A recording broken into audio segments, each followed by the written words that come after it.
The grease from the fryer clung to my skin like a second layer, mixing with the sweat that had been pooling at the base of my neck for the past 6 hours. I could smell it on myself, that particular blend of old cooking oil, desperation, and the faint trace of the lavender soap I'd used that morning, now completely overpowered. My feet screamed inside my worn sneakers, the left one held together by duct tape I'd carefully hidden beneath the laces. Nobody looked at waitresses anyway. We were ghosts who refilled coffee and cleared plates, invisible unless something went wrong. "Table 12 needs water," Denise barked from behind the bar, not even looking up from the glasses she was polishing. Her voice had that sharp edge it always got during the dinner rush at Vincenzo's, the kind of upscale Italian restaurant where I didn't belong even as staff. The chandeliers overhead cost more than I'd make in a year, maybe 2. I grabbed the pitcher, my fingers trembling slightly. 3 hours of sleep didn't mix well with a double shift, but rent was due in 4 days, and I was still $200 short. The number haunted me, appearing behind my eyelids every time I blinked. $200. It might as well have been $2 million. The dining room hummed with the particular frequency of wealth, quiet conversations, the soft clink of silverware on porcelain. Laughter that never got too loud. I navigated between tables like I was invisible, which mostly I was, until I wasn't. Table 12 sat in the corner, the best spot in the house, the one Mr. Vincenzo reserved for special guests. I'd been avoiding it all night, some instinct telling me to stay away. But Denise had insisted. As I approached, the air seemed to shift, growing heavier, charged with something I couldn't name. 3 men occupied the table, but only one mattered. He sat with his back to the wall, of course he did, in a suit that looked like it cost more than my entire life. Charcoal gray, perfectly tailored to shoulders that suggested he knew his way around violence even if his hands were currently folded calmly on the white tablecloth. Those hands caught my attention first. Clean, manicured, but with scars across the knuckles that told stories I didn't want to hear. A watch glinted at his wrist, the kind I'd only seen in magazine advertisements. But it was his face that made my breath catch. Sharp angles, a jaw that could cut glass, and eyes so dark they looked black in the dim lighting. He couldn't have been more than 35, but he carried himself with an authority that made him seem ageless. Dangerous. There was something leonine about him, predatory. Like he was constantly calculating the exact moment to strike. A scar traced a thin line from his left eyebrow to his temple. Another story I didn't want to know. "Water?" I managed, my voice coming out smaller than I intended. He didn't look at me immediately. One of the other men, thick-necked, with a bulge under his jacket that I tried very hard not to identify, leaned in and whispered something. The man in gray nodded once, a gesture so slight it barely qualified as movement. Then those black eyes found mine. The world tilted. I'd never believed in that romance novel nonsense about time-stopping or heart-skipping beats. But something fundamental shifted in that moment. His gaze was heavy, weighted, like he could see through my uniform and my carefully constructed walls straight into the part of me that was terrified and exhausted and hanging on by a thread. "Yes," he said, his voice low and smooth, with an accent I couldn't quite place. Italian maybe, but softened by years of something else.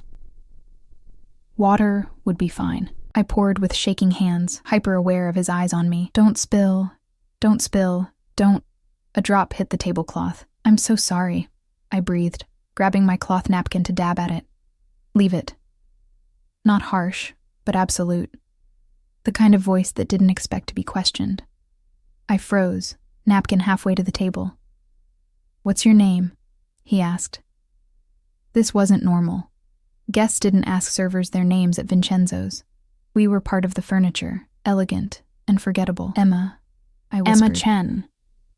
Something flickered across his face, too quick to read. "Emma," he repeated, like he was tasting my name. "You've been on your feet too long." It wasn't a question. Heat crept up my neck. Could he tell? Could he see the way I was subtly shifting my weight, trying to ease the burning in my arches? "I'm fine, sir." "Dante," he corrected. "And you're not fine. Your left shoe is damaged." Mortification flooded through me. I wanted to sink through the floor, to disappear into the expensive carpet and never resurface. It's nothing. Can I get you anything else? Sit down." "I can't." Sit. Firmer now. The man to his right, the thick-necked one, pulled out the empty chair at their table. An order, not an invitation. My mind raced. Every instinct screamed at me to refuse, to walk away. But something in Dante's expression held me frozen. Not cruelty exactly. Something more complicated. Curiosity, maybe, mixed with something darker. Just for a moment, he added, and it almost sounded gentle. I sat, perching on the edge of the chair like a bird ready to fly. Up close, I could smell him, expensive cologne, something woody and complex, underlaid with cigarette smoke and a hint of gun oil that made my stomach flip. "How long have you worked here?" Dante asked, leaning back in his chair, with the casual confidence of someone who owned every room he entered. 6 months. "You're tired." "Everyone's tired." A slight smile touched his lips, not reaching his eyes. "Not like you. You have that look, the one that says you're counting pennies and coming up short." Anger flared through my humiliation. "Is there a point to this?" The thick-necked man shifted, but Dante raised one finger, barely a movement, and he stilled immediately. The casual display of power made my pulse jump. "I need something," Dante said, his eyes never leaving mine. "And you need money. I can see it in every tense line of your body, in the way you're wearing shoes held together with tape, in how you flinched when you spilled that water like it might cost you your job." My throat tightened.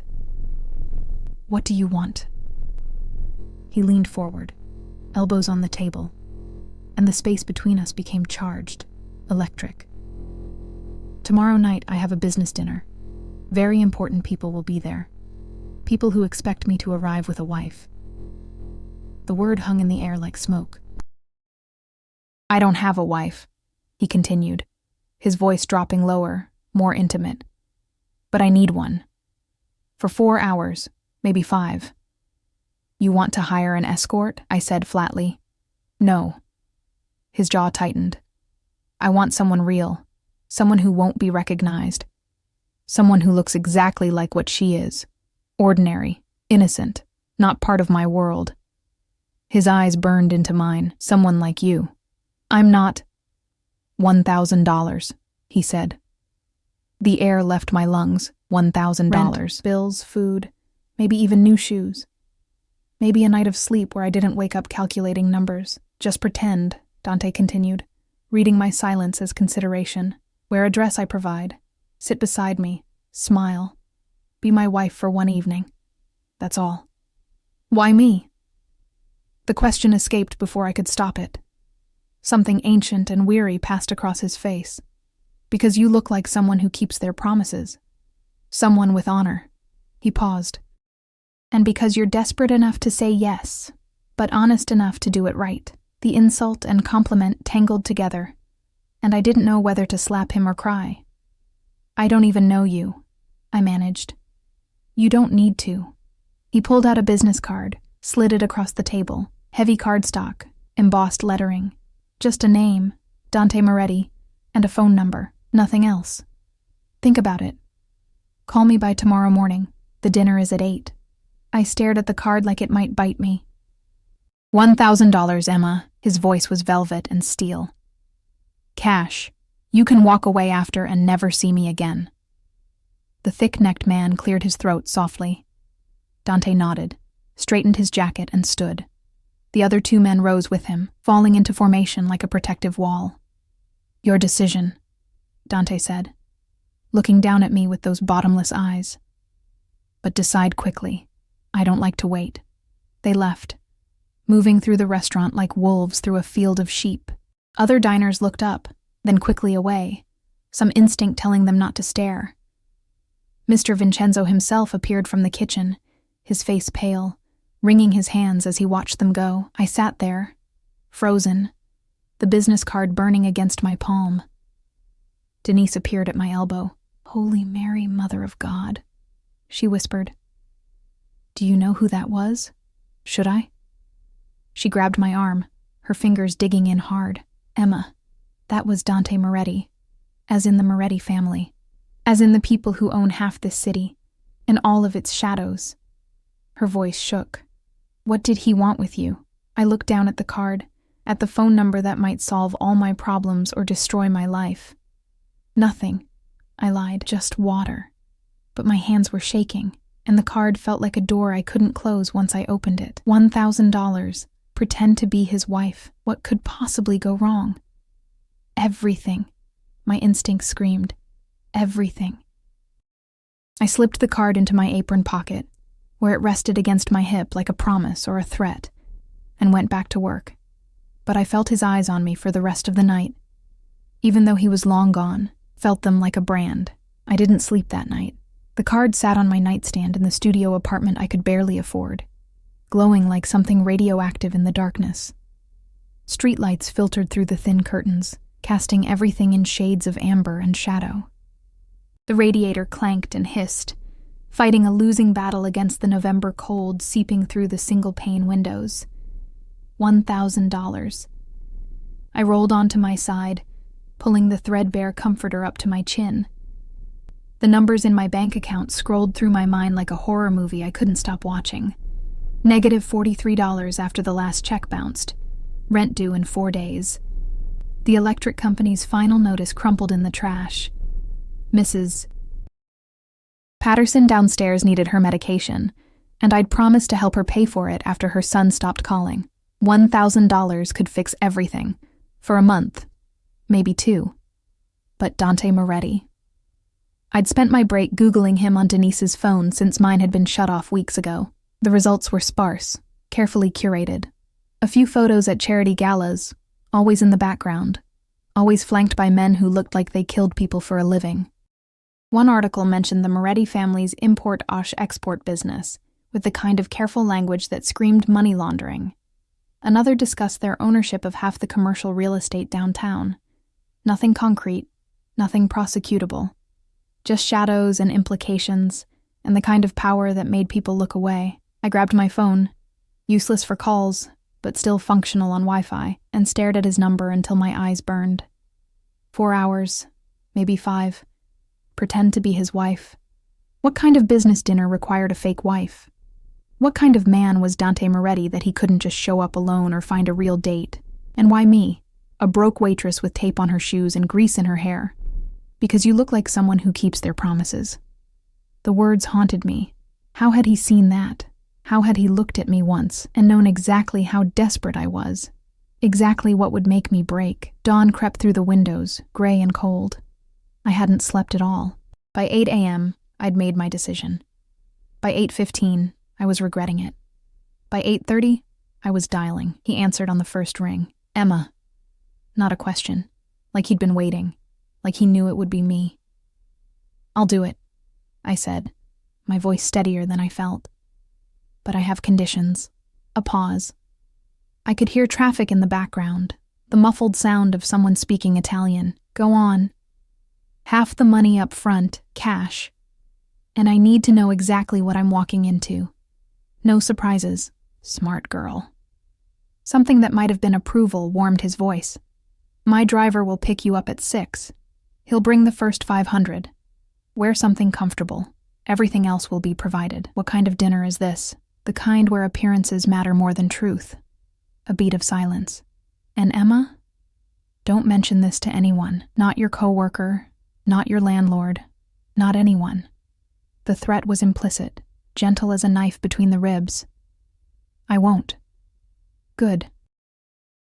He hung up without saying goodbye. I sat on my bed, staring at the phone, wondering what I'd just agreed to. Outside, the city woke up. Car horns, shouted conversations, the rattle of the subway beneath the streets. Normal sounds. A normal day. Except nothing about this was normal. The black SUV arrived at exactly 6 p.m. I'd spent the day in a fugue state, moving through my morning shift at the diner on autopilot, ignoring Denise's questions about my distracted demeanor. When the vehicle pulled up outside my building, sleek, expensive, with windows tinted so dark they looked like pools of oil, my stomach dropped to my feet. The driver emerged first, tall, broad-shouldered, with a face like carved granite and eyes that swept the street with military precision. He opened the back door without a word. I climbed in, my heart hammering so hard I thought it might crack a rib. The interior smelled like leather and money. soft lighting, seats that probably cost more than my annual income, and a privacy screen separating me from the driver. On the seat beside me sat a garment bag and a small envelope. I opened the envelope with shaking hands, $500 in crisp bills. I counted twice, not quite believing. Rent. This was rent. This was survival. The SUV pulled away from the curb, and I watched my building disappear, wondering if I'd ever see it again. 20 minutes later, we pulled up to a building I'd only seen from the outside. The Meridian, one of those high-rises where apartments started at $5 million and went up from there. The driver opened my door, gestured for me to follow. "Top floor," he said. His first words. Voice like gravel. The elevator was paneled in mirrors and dark wood, so quiet I could hear my own breathing. It rose smoothly, my stomach dropping as the numbers climbed. 35, 40, 45, 50. The doors opened directly into a penthouse. I stepped out into a space that belonged in a magazine. Floor-to-ceiling windows overlooked the city, now glittering with evening lights, modern furniture in shades of gray and black. Art on the walls that probably cost more than my life. Everything sharp angles and clean lines, beautiful and cold. "Emma." Dante emerged from a hallway to my left, and I forgot how to breathe. He wore different suit, midnight blue, almost black, tailored so perfectly it looked like it had been painted on. His dark hair was slightly damp, suggesting a recent shower.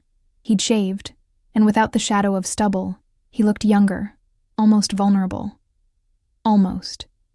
Then he moved closer, and I remembered exactly what he was. "You came," he said, stopping a few feet away. Close enough that I could smell that cologne again, feel the heat radiating from him. "You paid me to." My voice came out smaller than I wanted. A slight smile. "Not yet. That was a deposit, the rest comes after. What if I leave right now? Then you leave." He gestured to the elevator. "Keep the 500. Consider it compensation for your time." I stared at him, searching for the trap. "You'd just let me go? I don't keep people who don't want to be kept." His eyes held mine. "But you won't leave. How do you know?" "Because you need the money, and because you're curious." He moved past me, toward the windows, his shoulder brushing mine. The brief contact sent electricity down my spine.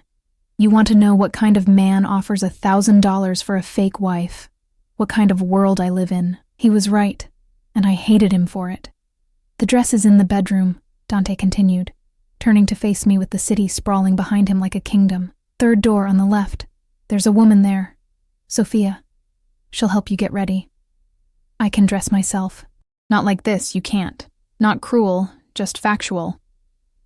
These people notice everything, a wrong hem length, jewelry that doesn't match, makeup applied incorrectly. They'll know you don't belong. Sophia will make sure you do." "And what am I supposed to be?" I demanded, anger flaring through my nervousness. "Some trophy you bought?" Dante crossed the space between us in 3 strides. Suddenly he was there, close enough that I had to tilt my head back to maintain eye contact. This close, I could see flecks of amber in his dark eyes, could count the individual scars on his knuckles. "You," he said softly, dangerously, "are my wife. You're intelligent, graceful, and completely devoted to me. You've been by my side for 2 years. You know when to speak and when to stay quiet. You smile at the right moments and never, ever show fear." His hand came up, hovering near my face but not touching. "Can you do that, Emma?" I forced myself not to flinch away. "For $1,000? I can be anyone you want." "No." His jaw tightened. "Be yourself. Just a version of yourself that belongs in my world. I don't belong in your world. I know." Something shifted in his expression, almost like regret. "That's exactly why this works." He stepped back, breaking the spell, and gestured toward the hallway. "Sophia's waiting. We leave in an hour." Sophia turned out to be a woman in her 60s with sharp eyes and gentle hands. She took one look at me and tisked like a disappointed grandmother. "So thin," she muttered in accented English, circling me like I was a mannequin. "And these hands. You work too hard, Bambina. I'm a waitress. Not tonight." She unzipped the garment bag with a flourish. The dress inside made me gasp. Midnight blue silk, the same color as Dante's suit. Simple lines, elegant, with a neckline that was modest but suggested everything. No jewelry, no embellishment. Just expensive fabric and expert tailoring. "He chose this?" I whispered, running my fingers over the silk. Sophia's expression softened. "He has good eye, always has." She helped me out of my jeans and t-shirt with brisk efficiency, no room for modesty. Arms up. The dress slid over my skin like water, cool and impossibly soft. Sophia zipped it up, adjusted the shoulders, and stepped back with a satisfied nod. "Now sit. We fix your face." The next 45 minutes passed in a blur of makeup brushes and hairpins. Sophia worked in silence, occasionally humming under her breath. I watched myself transform in the mirror. My features sharpened, defined. My skin glowing with products that probably cost more than my monthly grocery budget. My hair, usually pulled back in a messy bun, fell in soft waves over one shoulder. When Sophia finished, I barely recognized myself. "Perfect," she declared. "You look like you belong to him." The words sent a chill through me. Not with him. To him. Shoes. Sophia produced a box containing heels that looked like art, strappy, elegant, the kind I'd only ever seen on red carpets. They fit perfectly. Of course they did. Dante had somehow known my size. A knock on the door made us both turn. Dante entered without waiting for permission, and I watched his expression shift as he took me in. For a moment, just a heartbeat, something raw flashed across his face. Hunger, maybe. Or recognition, like he was seeing someone else in my features. Then it was gone, replaced by that careful mask. "Good," he said simply, but his voice was rougher than before. Sophia beamed, patting my shoulder. "She's ready." "Emma?" Dante extended his hand. "It's time." I stood, wobbling slightly in the heels. His hand was warm, calloused, his grip firm but not painful as he steadied me. "Remember," he said quietly, his breath ghosting across my temple. "You're my wife. You love me. And no matter what you see or hear tonight, you trust me completely." The words should have terrified me. Instead, standing there in silk and diamonds I didn't own, my hand in his, I felt something else entirely, like I was stepping off a cliff, like there was no going back. "Okay," I whispered. Dante's fingers tightened around mine for just a moment. Then he smiled. A real smile, devastating and dangerous, and led me toward whatever waited below. The restaurant was the kind of place that didn't have prices on the menu. We arrived in a different SUV, this one even more luxurious, with 2 additional vehicles flanking us like a motorcade. I watched through the tinted windows as we pulled up to a building I'd passed 100 times but never imagined entering. Cristallo. 3 Michelin stars, a 6-month waiting list for normal people. But Dante Moretti wasn't normal people. The door opened, and he stepped out first, buttoning his jacket with practiced ease. Then he turned, extending his hand to me with a look that said, "Play your part." I took it, letting him help me out, and immediately understood why Sophia had spent so much time on my appearance. Cameras flashed, not paparazzi. This was more discreet, but photographers stationed strategically, capturing arrivals. Other couples emerged from expensive cars, dripping in jewels and designer labels, their faces familiar from news articles and society pages, old money and new power mixing in the cool November air. Dante's hand moved to the small of my back, possessive and warm through the thin silk. "Smile," he murmured against my ear. "You're happy to be here." I smiled. It felt like a mask. We walked through doors held open by staff who looked like they'd been hired for their ability to be invisible. Inside, the restaurant was all dim lighting and hushed conversations, the soft clink of crystal against china providing a soundtrack to wealth. A massive chandelier dominated the center of the room, casting prismatic light across walls decorated with modern art. "Mr. Moretti." The maitre d' appeared like he'd materialized from shadows. "Your party is already seated. This way, please." Dante's fingers flexed against my back. A warning or reassurance, I couldn't tell. We followed the maitre d' through the main dining room, past tables where conversations stopped as we passed. I felt eyes on us, cataloging, judging, pricing every element of my appearance. You belong here, I told myself. You're his wife. You've done this 100 times. But my heart hammered against my ribs, calling me a liar. We were led to a private room at the back, separated from the main restaurant by frosted glass doors. The maitre d' opened them with a flourish, and we stepped into a world I didn't understand. 6 people sat around a table that could have accommodated 12, all men except for one woman who dripped diamonds like she was made of them. They looked up as we entered, and I felt Dante's entire body shift beside me. Subtle, but suddenly he was larger, more commanding, a wolf among wolves. Dante. An older man at the head of the table stood, arms spread wide. Silver hair, expensive suit, smile that didn't reach his eyes. Finally, we were beginning to think you'd forgotten us. Marco. Dante's voice was warm, friendly, completely at odds with the tension I felt radiating from him. Never. Just ensuring my wife looked perfect for such distinguished company. All eyes turned to me. I wanted to run. Wanted to tear off these expensive clothes and shoes and disappear back into my invisible life where nobody looked at me like I was a puzzle to solve. Instead, I smiled. Stepped forward as Dante guided me. Let him introduce me. Gentlemen, Signora Castellano. This is my wife, Emma. The woman, Signora Castellano, stood with fluid grace, her gaze sweeping over me like a blade. She was beautiful in that ageless way money could buy, her dress probably worth more than my entire building. When she smiled, it was all teeth. Emma, she purred, her accent thick and musical. How lovely. I didn't know Dante had married. Recently, Dante said smoothly, pulling out my chair.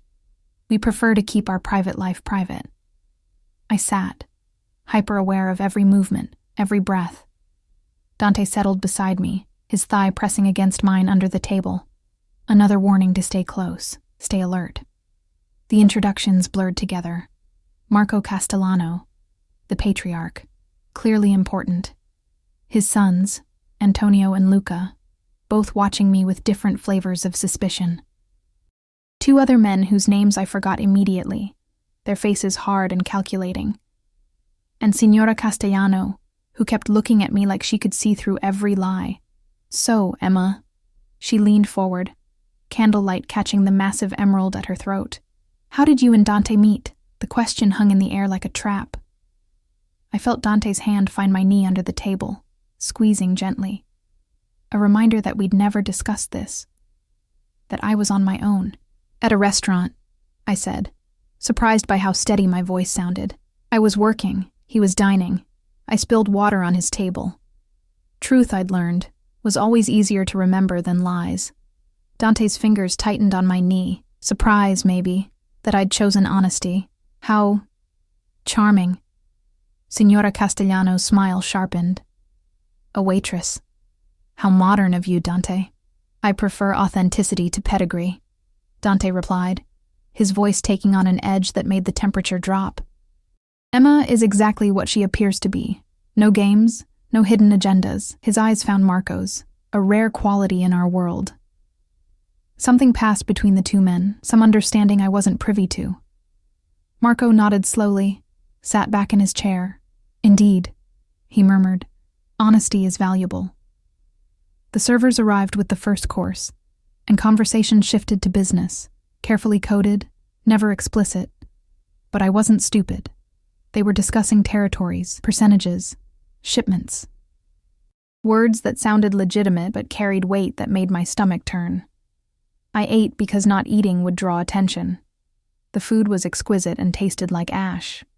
Dante played his part perfectly.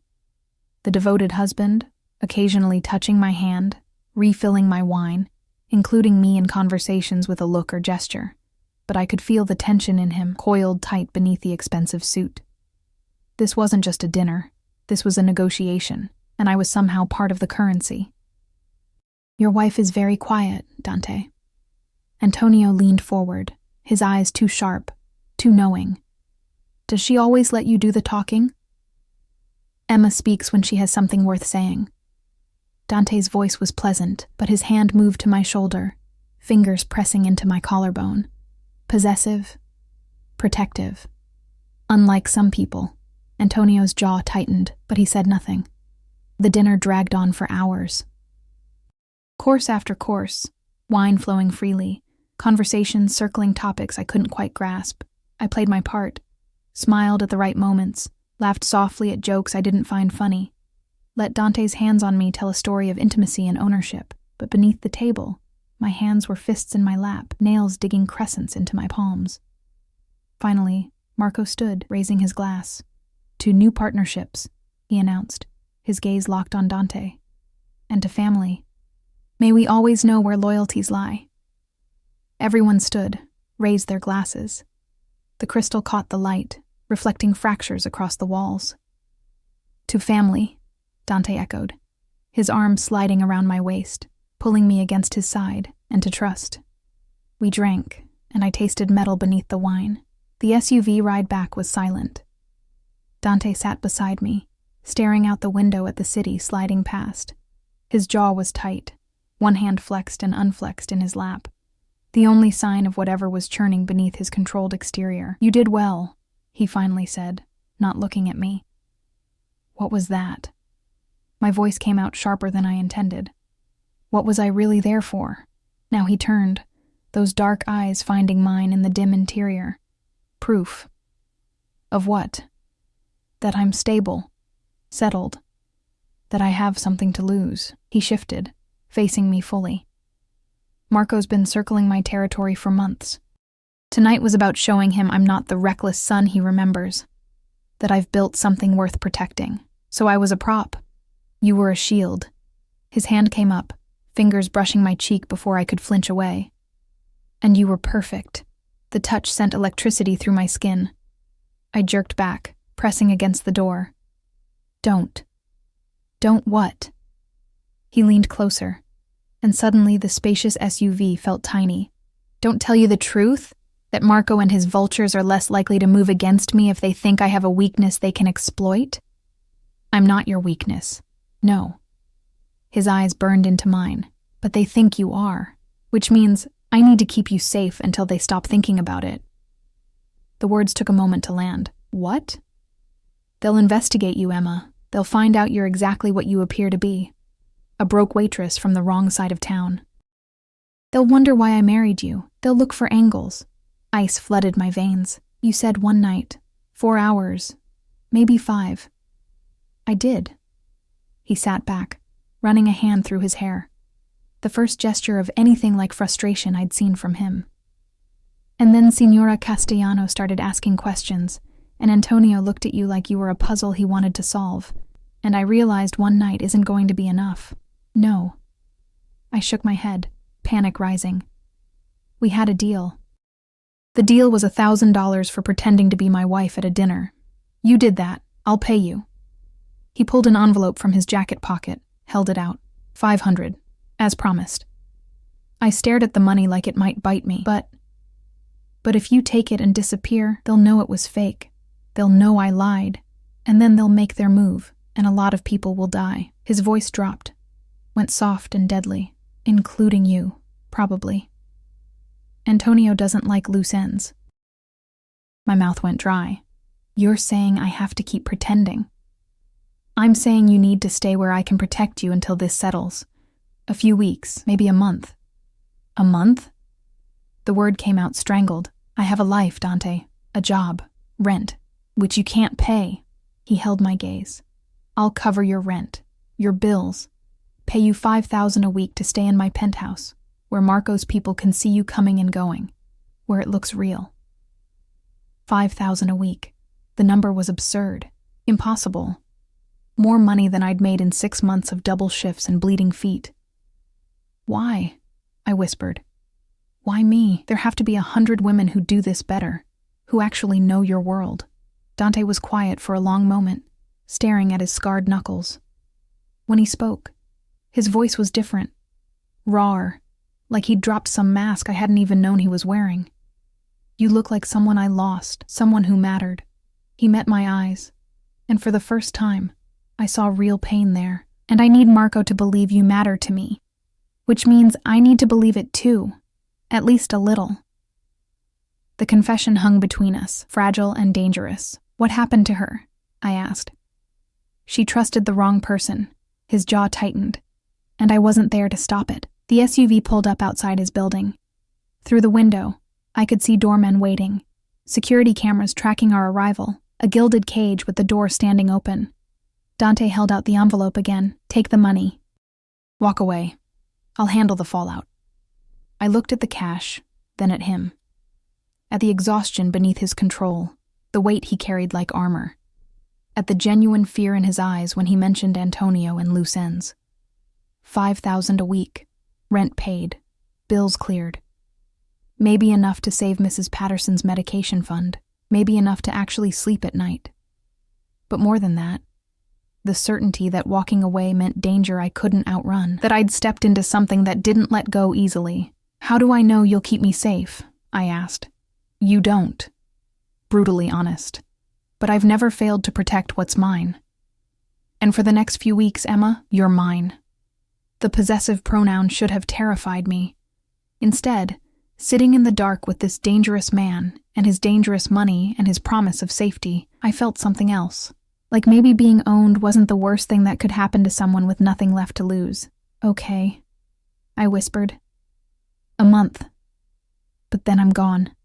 Dante's hand moved to my face, thumb tracing my cheekbone with unexpected gentleness. A month, he agreed. But his eyes said he was already planning to make sure I never wanted to leave. The penthouse became my prison and sanctuary in equal measure. I woke the next morning in a bedroom larger than my entire apartment, wrapped in sheets that probably cost more than my security deposit. Sunlight poured through floor-to-ceiling windows, the city sprawling below like a kingdom I'd never be part of. For a moment, I forgot where I was. Then reality crashed back. The deal, the dinner, Dante's scarred hands and darker promises. You're mine. I found clothes in the closet, my size expensive, tags still attached.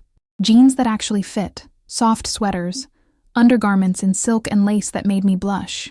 Everything I owned could fit in a backpack, but Dante had filled an entire walk-in closet overnight. The control of it should have terrified me. Instead, I pulled on jeans and a cashmere sweater, let myself feel warm for the first time in months, and hated how good it felt to be taken care of. Dante sat in the living room when I emerged, dressed in dark slacks and a white shirt, sleeves rolled to his elbows. He was on the phone, speaking rapid Italian, but his eyes tracked me as I moved toward the kitchen.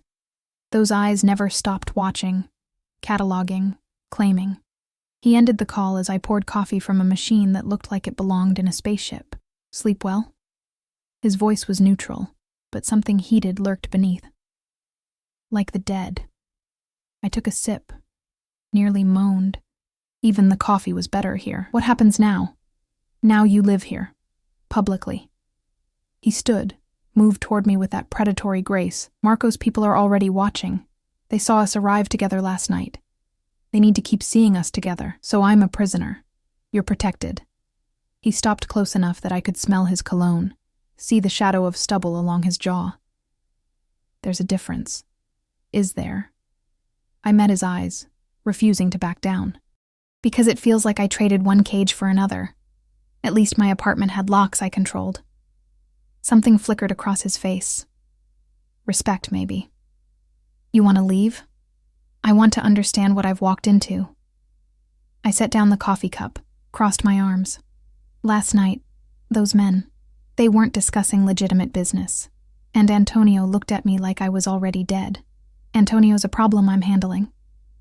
By using me as bait. By showing him you're not worth touching.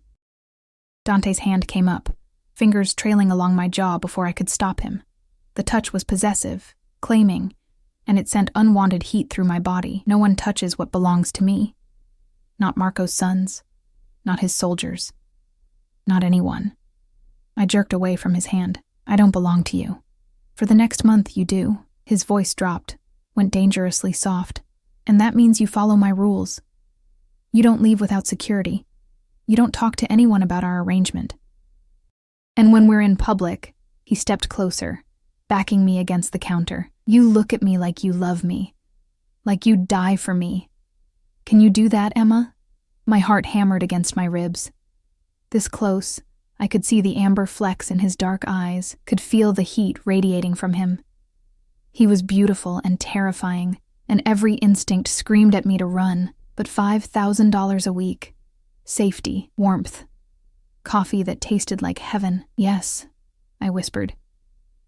His eyes darkened. For a moment, I thought he might kiss me. Then his phone buzzed, shattering the moment, and he stepped back. Get dressed. Something nice. He glanced at the screen, jaw tightening. We have a lunch meeting. Marco wants to introduce you to his wife properly. Another performance? Every moment of your life now is a performance. He moved toward the hallway, paused at the entrance. And Emma, you're already better at it than you know. Sophia arrived an hour later, armed with makeup and opinions. You hold tension here, she said, fingers pressing into my shoulders as she worked on my hair. In your neck, your back, like you're always waiting for a blow. Old habit. I watched her in the mirror, this woman who seemed to know Dante in ways I couldn't fathom. How long have you worked for him? Since he was a boy. Her hands were gentle, efficient. I knew his mother, raised him after she passed. The casual mention of death made my stomach twist. What was she like? Sophia's expression softened, beautiful, kind, too good for this world. She met my eyes in the reflection. You remind him of her. The way you look, the shape of your face, is why he chose you. The confession landed like a stone in still water. I'm a replacement? No, Bambina. You're a memory he's trying to protect. She pinned the last section of my hair, stepped back. His mother died because his father was careless with her safety. Dante won't make the same mistake. I'm not his wife. Not really. Maybe not. Sophia's smile was sad, but he'll protect you like you are, and that... She touched my shoulder. That can be more dangerous than any enemy. The lunch was at Marco's estate. We drove through gates that looked designed to repel armies, past manicured gardens and fountains that belonged in Versailles. The house, calling it a house felt wrong. It was a compound, loomed ahead, all stone and security cameras and men with guns barely concealed beneath their jackets. Dante's hand found mine as we walked to the door. Stay close. Don't drink anything I don't pour, and if anyone asks you to go anywhere alone, refuse. You think they'd hurt me here? I think Marco respects power, and Antonio respects nothing. His fingers tightened. So yes, they might test you. Test me through you. The door opened before we could knock. Antonio stood there, all sharp smiles and calculating eyes. He'd changed since last night. More casual, more dangerous somehow in jeans and a fitted shirt that showed the gun at his hip. Dante, Emma, he said my name like it was a joke. Please come in. My mother is eager to see you again. The house was a monument to wealth and taste. Art that belonged in museums, furniture that looked antique and priceless, every surface gleaming with care. But underneath the beauty, I felt something else. Danger. Like the house itself was predatory. Signora Castellano waited in a sitting room that overlooked the gardens. She wore white, pristine, expensive, and smiled as we entered. Emma, darling, come sit with me. She patted the sofa beside her. Let the men discuss their boring business. You and I should get to know each other. Dante's hand flexed around mine, a warning. Then he let go, moving toward where Marco stood by the windows. I was alone with the predator and pearls. I sat, keeping my spine straight, my hands folded in my lap. Everything Sophia had taught me about posture and poise. You're very beautiful, Signora Castellano said, pouring tea from a service that probably cost more than a car. But beauty fades. What else do you offer my friend Dante? The question was a trap, obviously. I took the teacup she offered, bought myself time with a careful sip. Honesty, I finally said. I'm exactly what I appear to be. No hidden agendas, no family politics. How refreshing. Her smile sharpened. And what does Dante give you in return? Security? Money? A life you could never have afforded? Heat crept up my neck. He gives me respect. Respect. She laughed, light and cruel. Is that what you call it? My dear, Dante Moretti doesn't respect women. He collects them, uses them. And when he's done, she waved a hand, he discards them. You don't know him. I've known him since he was born. She leaned closer, and I could smell her perfume, expensive, cloying. I knew his mother, poor Maria. She thought Lorenzo loved her too, thought their marriage meant something, right up until he put a bullet in her head for talking to the wrong people. The air left my lungs. Dante had said his mother died, not that his father killed her. That's not true? Signora Castellano's eyes glittered. Ask him, ask Dante how his sainted mother died. Ask him what he did to his father in return. She sat back, sipping her tea like we were discussing the weather. The men in this family don't love, Emma. They own, they possess. And when you're no longer useful, enough. Dante's voice cut across the room like a blade. I turned to find him standing behind us, his face a mask of controlled rage. Marco looked amused, Antonio openly smiling. We were just having girl talk, Signora Castellano said innocently, sharing family stories. My wife doesn't need to hear your version of history. Dante extended his hand to me. Emma, we're leaving. I stood on shaking legs, took his hand. It was warm, solid, the only real thing in a room full of beautiful lies. So soon? Marco asked. We haven't even eaten. I've lost my appetite. Dante's arm wrapped around my waist, protective and possessive. Thank you for the invitation. Next time, perhaps your wife will remember her manners. We left through a house gone silent, past men who watched with predator eyes, into sunlight that felt like a reprieve. The SUV was waiting. Dante bundled me inside, climbed in after, and the moment the door shut, his control cracked. What did she say to you? I stared at my hands, still shaking, that your father killed your mother, that you killed him in return. Silence. Heavy and suffocating. Is it true? I whispered. Yes. The single word hung between us. I was 17, Dante continued, his voice flat, emotionless. My father decided my mother knew too much, that she was a liability. He shot her in our kitchen while I was at school. Made it look like a robbery, his hands clenched into fists. I found her when I came home, and I spent the next 3 years planning exactly how he would die. I looked at him. This man who'd bought me for $1,000, who'd wrapped me in silk and promises. Did you do it? Kill him? I put the gun in his hand. His eyes met mine, dark and ancient. Made him pull the trigger himself, seemed fitting. I should have been horrified, should have demanded he let me out, should have run screaming back to my crumbling apartment and my invisible life. Instead, I saw a 17-year-old boy finding his mother's body, saw him become the monster everyone expected, because monsters were the only ones who survived. I'm sorry, I said. Dante blinked, like the words were foreign. For what? That you had to become this. I gestured at him. The expensive suit, the scars, the weight of violence he carried like armor, that no one protected you. Something cracked in his expression. He looked away, jaw working, and when he spoke, his voice was rough. I don't need your pity, Emma. Good. Because I'm not giving it to you. I shifted closer. Didn't let him retreat. But I understand now why you need this to look real. Why you need Marco to think you have something to lose. Because I do. He turned back, and the naked vulnerability in his eyes stole my breath. I have you. And they'll use that. They'll hurt you to hurt me, just like my father hurt my mother. Then we make sure they can't. My hand found his, laced our fingers together. We make this so convincing that when the month ends, they won't question it. They'll believe you moved on, that I wasn't important enough to keep. And what if... He stopped, shook his head. What if what? What if I don't want the month to end? The confession came out strangled. What if I want to keep you? My heart stopped, restarted, stopped again. Dante, I know, it's not real. You're here for money, for safety. I bought you. His hand came up, cupped my face with a gentleness that destroyed me. But every time I look at you, I see her. I see my mother's smile, her kindness, and I think, maybe I can keep this one safe. Maybe I can do it right this time. Tears burned my eyes. I'm not your second chance, I know. His thumb traced my cheekbone, catching a tear that escaped. But you could be my first choice, if you wanted. After the month. When you're free to leave, don't. I pulled back, wiped my eyes.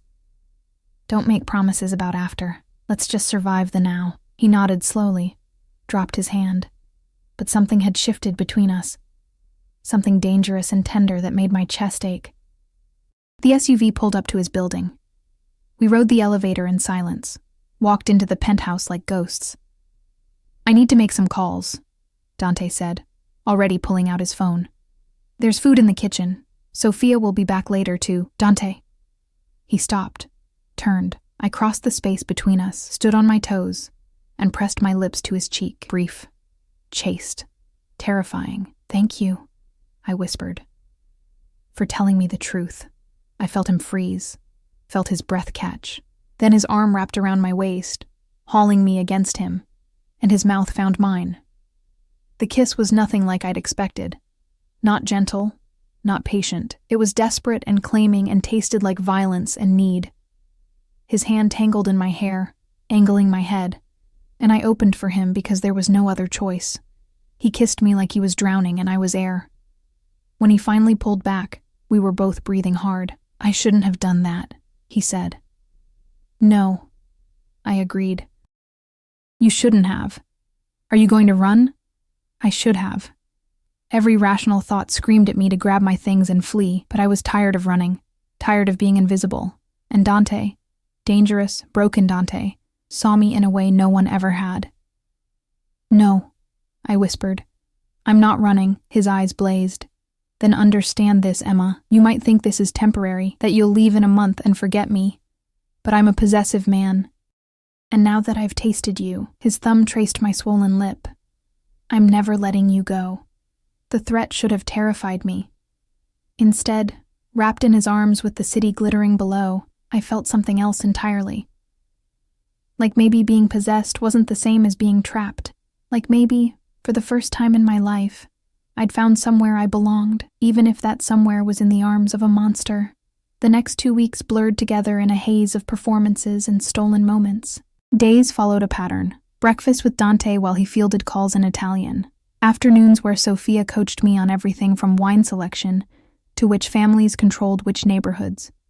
Evenings spent at dinners or galas or charity events where I smiled and played the devoted wife. And nights.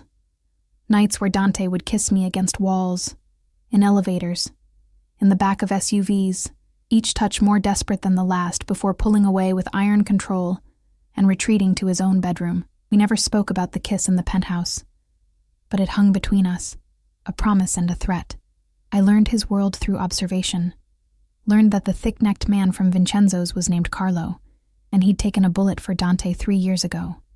Learned that the import-export business was actually a network of legitimate companies hiding streams of less legitimate money.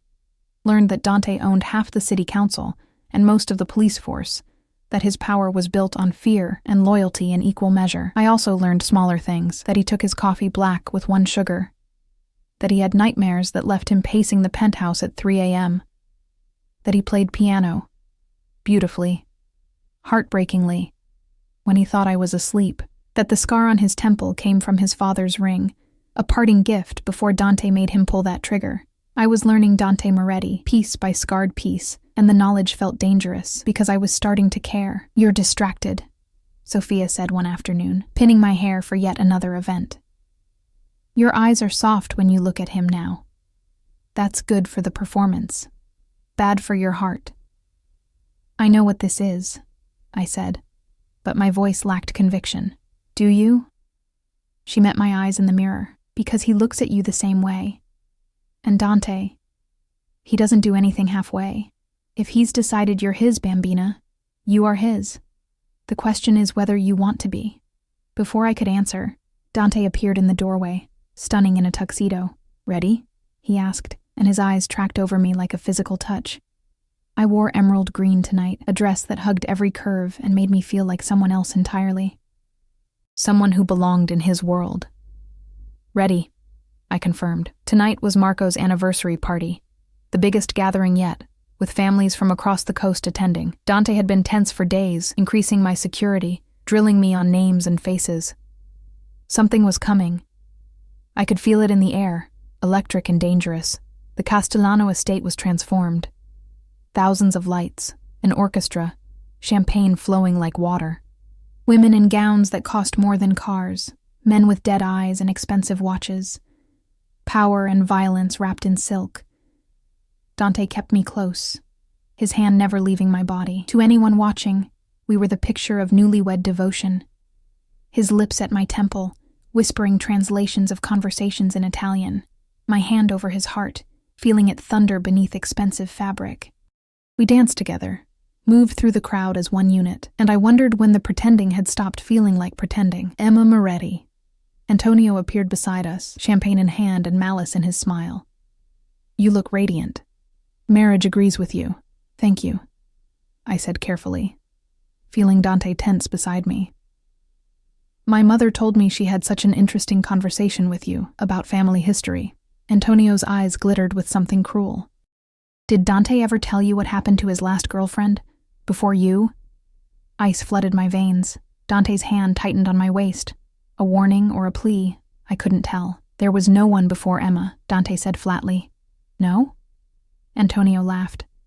What about Sofia Benedetti? Beautiful girl. You were quite taken with her, as I recall. Right up until someone put 3 bullets in her chest and left her in the harbor. The world tilted.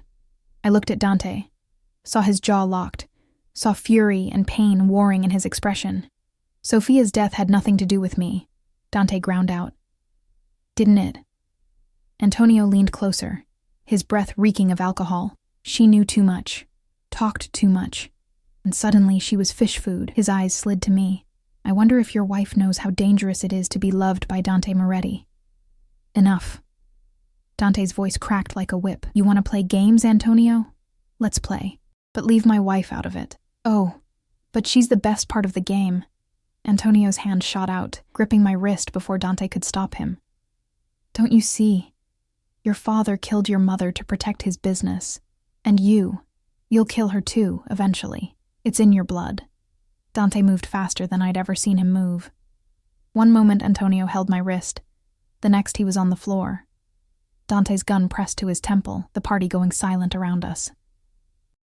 Touch her again, Dante whispered, loud enough for everyone to hear, and I'll show you exactly what's in my blood. Dante. Marco's voice cut through the tension. He stood at the edge of the crowd, flanked by his soldiers, his face carved from stone.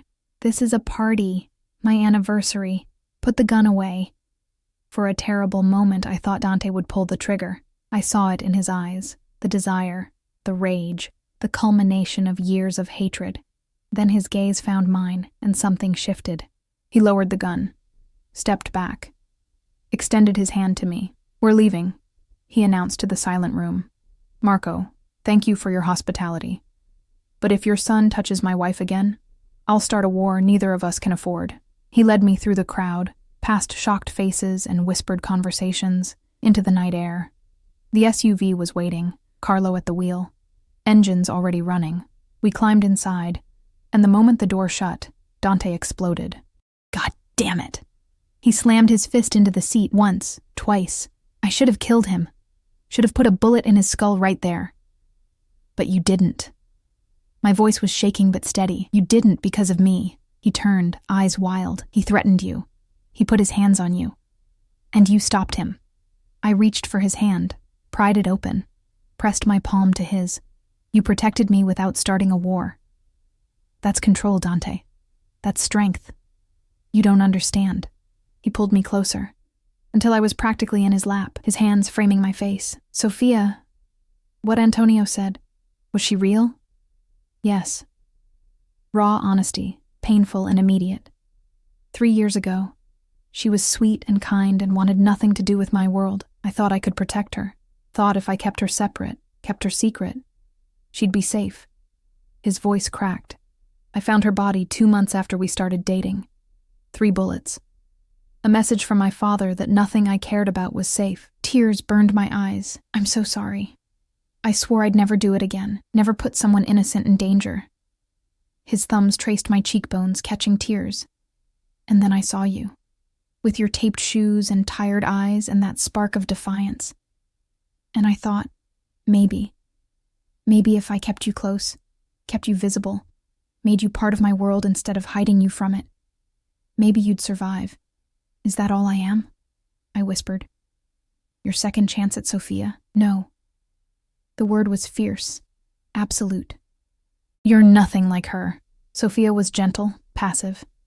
She would have let Antonio touch her without fighting back. But you, his lips curved in something like awe. You would have broken his fingers if I hadn't gotten there first. You're strong, Emma. Stronger than any of us. I'm terrified. Good.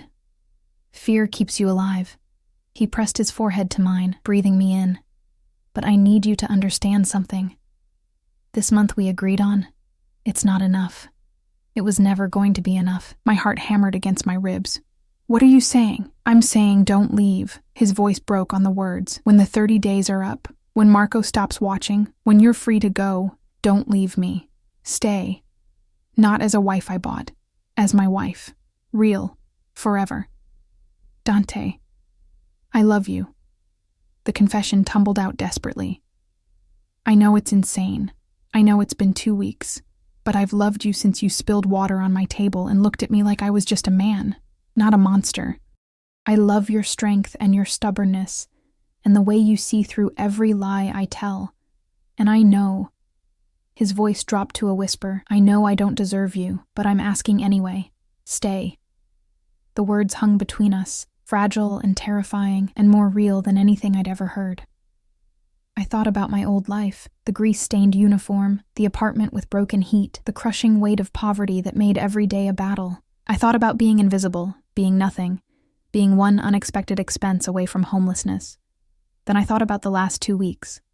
Waking up warm, coffee that tasted like heaven, Sophia's gentle hands in my hair, Carlo's gruff protection, and Dante.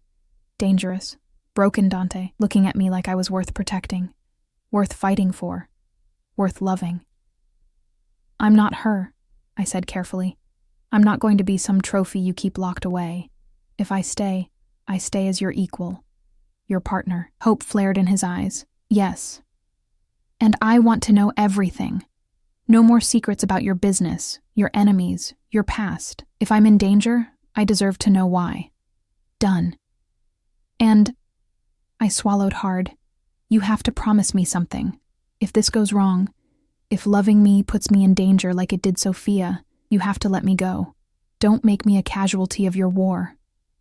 His hands tightened on my face. I will never let you go. Never. Anyone who comes for you will have to go through me first. And Emma, his voice went hard, lethal. I'm very difficult to kill. That's not reassuring. It should be. He smiled. And for the first time since I'd met him, it reached his eyes. Real joy, bright and devastating. Because it means I'll be here, protecting you, loving you, for as long as you'll have me. I looked at this man who'd bought me for $1,000 and offered me the world, who'd shown me his scars and trusted me with his truth, who looked at me like I was precious instead of invisible. Okay, I whispered. I'll stay. His kiss stole my breath, my sanity, my last remaining defenses. He kissed me like a drowning man finding shore, and I kissed him back with equal desperation, equal need. When we finally broke apart, both breathing hard, his smile was blinding. Marry me, he said. We're already married. Fake married. No. He reached into his pocket, pulled out a small velvet box that made my heart stop. Inside was a ring. Simple, elegant, a single diamond that caught the light and fractured it into rainbows. Marry me for real. Not because I'm paying you, not because you need protection, but because you want to, because you love me too. Did I love him? This monster who played piano at 3 a.m. and killed his father for his mother and looked at me like I was salvation? I barely knew him. 2 weeks was nothing, but I knew the important things. I knew he'd protected me without hesitation.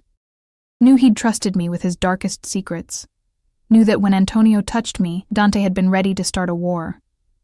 Yes, I said, and watched his face transform. Yes, I'll marry you. For real this time. He slipped the ring on my finger. It fit perfectly. Of course it did. And kissed me again. Softer now. reverent. "Thank you," he whispered against my lips, "for seeing past the monster." "You're not a monster," I corrected.